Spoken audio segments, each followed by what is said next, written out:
Buongiorno e ben ritrovati con il TG Flash di New Sicilia ed eseguiti i titoli più importanti della mattina. Apriamo con il maltempo che si è abbattuto in Sicilia, in particolare nel Catanese, dove una vera e propria alluvione ha colpito Riposto, Giarre e Acireale. Dall'alba sono oltre 60 gli interventi dei vigili del fuoco per fronteggiare frane e allagamenti, enormi danni registrati in tutta la zona. Fortunatamente al momento non risultano dispersi.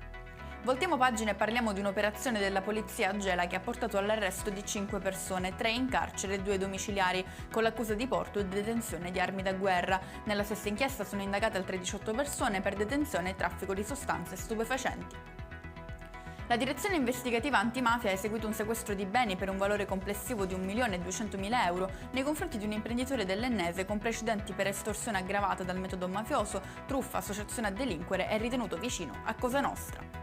Sono 2 le persone, padre e figlio, finite nel registro degli indagati con l'accusa di un omicidio colposo in relazione alla morte di Margaret Spada, la 22enne della provincia di Siracusa, che ha perso la vita per un intervento al naso. Si tratta dei titolari del centro medico di Roma, dove la ragazza è stata operata. Scatta l'allarme spionaggio a Siracusa, dove sono state scoperte intercettazioni illegali su inchieste della Guardia di Finanza. Tra gli indagati c'è Massimo Romanelli, il CEO della GR Sistemi, che fornisce i servizi di intercettazione a molte procure italiane. Sul registro degli indagati anche un ex responsabile della GR Sistemi e un finanziere. E con questo è tutto, prossimo appuntamento più tardi alle 19:30. Grazie per averci seguito, buon proseguimento di giornata.